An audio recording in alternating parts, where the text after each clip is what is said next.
Bună ziua, mă numesc de la Grec și voi prezenta proiectul Integrator 4, aplicație de recomandare produse tech, realizat cu HTML, JavaScript, Node și MySQL. Să share-uiesc. Share. Ok. Pentru început voi arăta diagrama, voi arăta bază de date cu tabelul de produse, care fiecare are un ID, o denumire, un tip, preț, brand, categorie, performanță, portabilitate și descriere. Ok.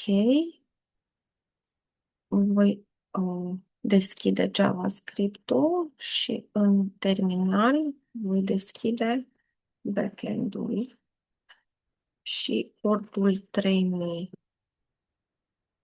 Ok. Și voi arăta interfața utilizatorului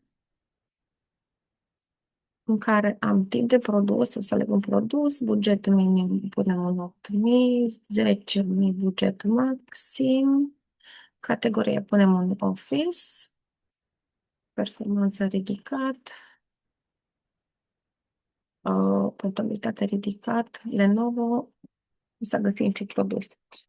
Asta înseamnă că doar produsele care îndeplinesc toate criteriile selectate se vor afișa. Să vedem un mediu. Lenovo nu, Asus. Și s-a afișat produsul din baza de date care a îndeplinit toate criteriile selectate. Mulțumesc!